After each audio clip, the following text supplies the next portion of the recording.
for the end zone. Up for grabs. Nobody gets it. Welcome to That's Deplorable Sports. I'm a soulless football fan, Brandon Perna, and today I want to answer the question, do the Denver Broncos really have the worst offense this century?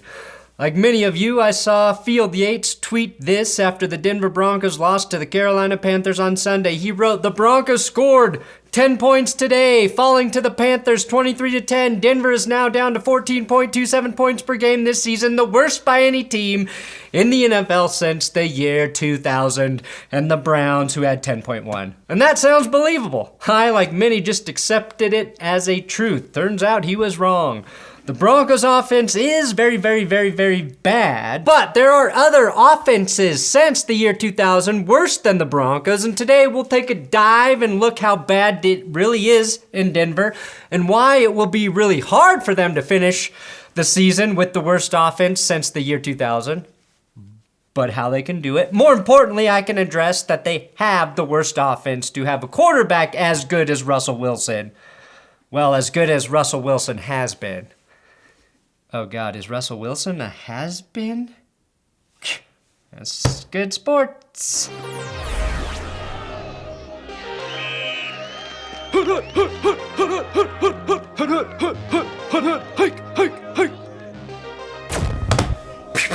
Please subscribe here. We almost sold out of the 8-Bit Broncos shirts at BenchwarmerBrew.com. We're gonna order more Broncos 8-Bit shirts. And whichever team gets the most upvoted comment, I will drop 8-bit versions for that team at BenchwarmerBrew.com. And if you're thinking about getting my coffee as a gift for someone for Christmas, December 11th is the last day to order that we can guarantee that your gift will make it in time for Christmas. So, yeah, that's it. BenchwarmerBrew.com.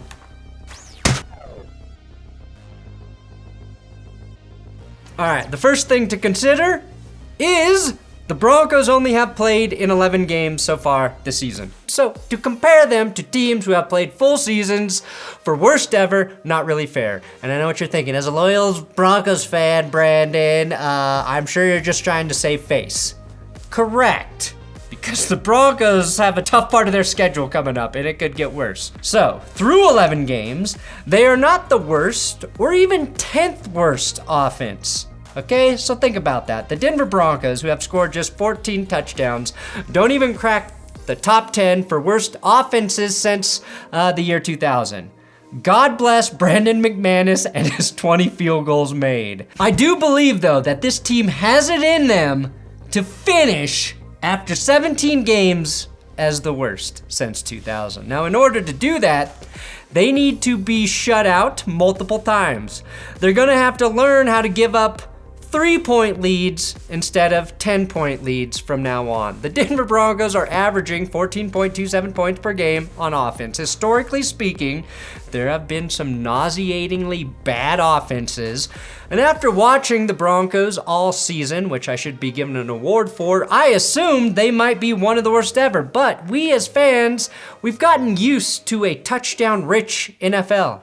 In terms of full season sample sizes, Denver doesn't even crack the top 20, thanks mostly to the 1970s, but today I did want to reveal why it's so bad and compare it to some other teams who have avoided the end zone like it had AIDS laced with COVID and a bad credit score. So let's go back to the turn of the millennium, when the 2000 Browns were a pretty atrocious offense and just an overall bad team. It was their second year back after Art Modell packed up and moved the team to Baltimore in an attempt to ensure Cleveland had the most tortured franchise in sports history. In 1999, the Browns selected quarterback Tim Couch with the first pick in the NFL draft. It's one of those drafts we don't talk about much, like we do with Manning and Leaf the year prior, but the Browns kind of whiffed taking Tim Couch instead of, say, Donovan McNabb, who went second overall. Regardless, since Cleveland was an expansion team, it's not fair to expect much from them. And if you put Tim Couch in an Andy Reid offense, we're probably talking about him much differently. In the year 2000, in that season, the Browns started 3 different players at quarterback: Tim Couch, Doug Peterson and Spurgeon Wynn, who again they selected instead of Tom Brady. Think about that, Cleveland. You could have had Donovan McNabb or Tom Brady. Just two quarterbacks who went on to face each other in Super Bowl 39. Now, Couch started 7 games, Peterson 8, and they combined for 9 touchdown passes and 19 interceptions on the season. 18 interceptions, as wide receiver Kevin Johnson threw a pick as well. Hilariously, the Browns' 9 passing touchdowns that year wasn't even the worst in the league. That honor belonged to the Achilles Smith-led Cincinnati Bengals, who drafted Smith in 1999 as well. The difference, though, the Bengals were able to rush for 13 touchdowns with stud back Corey Dillon in a 1,435-yard season. The Browns had the second fewest passing touchdowns and the second fewest rushing touchdowns, and finished with an all-time terrible offense. The stat that stood out to me, though, was the fact that they only ran 859 offensive plays on the season, about 66 fewer plays than the next team, the Falcons. That's essentially an entire game's worth of offensive plays the Browns didn't run. A reason I'm scared the Broncos offense cannot surpass Cleveland for the worst since 2000 is the fact that the Browns were shut out 4 times that season. 4 goose eggs. Do you know how many omelets you could make with that? Enough to feed Antonio Brown during his entire prison sentence when it eventually happens. Let's also discuss the Raiders in 2006, a team that amassed 7 touchdowns and 24 interceptions. Quarterbacks Andrew Walter and Aaron Brooks led the Raiders to a whopping 10.5 points per game, just edging out the Browns at 10.1 points per game. Fun fact, the illustrious honor for worst offense ever belongs to the 77 Tampa Bay Buccaneers, who in a 14-game season produced 7.4 points per game. Now, something that helped the Raiders avoid scoring like a chastity belt was indeed their turnovers. Shockingly, the 2022 Broncos are only -1 in turnover differential. Yes, even with all of those Melvin Gordon fumbles, which is a bad stat to show how bad their offense is. The Raiders, though, that was a team that had a Hall of Famer on their offense in Randy Moss, but managed to turn a top 3 wide receiver in the modern era into a complete non-factor. Oh, and their reward for being terrible after that season, Jamarcus Russell.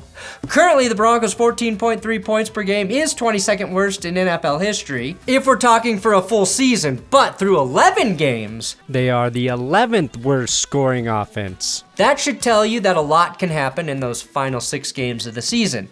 Denver has only lost 6 fumbles on the year, all at crucial moments, but the 2006 Raiders lost 22 fumbles on top of their 24 interceptions. Russell Wilson has not been good, but he's only had 1 game with multiple picks, oddly against the Raiders back in October. Another reason I fear the Broncos cannot achieve becoming first at being worst is Russell Wilson. He's too safe with the football, and Melvin Gordon's gone. Russell Wilson is sort of like a hall monitor of NFL QBs. We are Walmart. Last time. We are Walmart. Sure, maybe you find him a little bit annoying, but he does respect safety, okay? And rules. And since the year 2000, the Broncos have deployed some really bad offensive units. 2015, when they won the Super Bowl, and in 2011, of course, with Tim Tebow. The 2015 Broncos, though, actually managed to score 22 points per game, which was 19th in the league.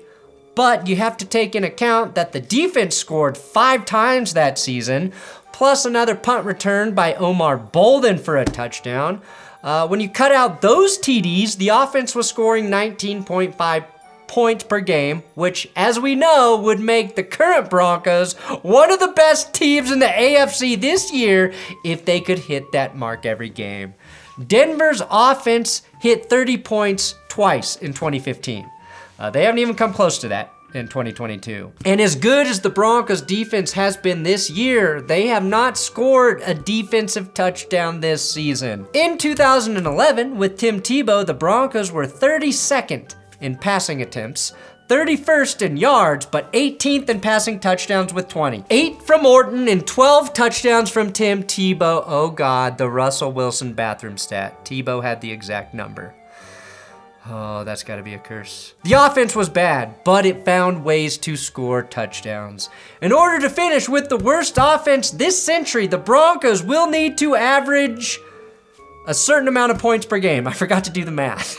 That was the last thing I had to do and I forgot, but now after doing the math, after the shoot, this is the amount of points per game they need to score in the final 6 games to have the worst since 2000. A reason I do not think that will happen is because they play the Cardinals, the Chargers, and the Chiefs in that stretch.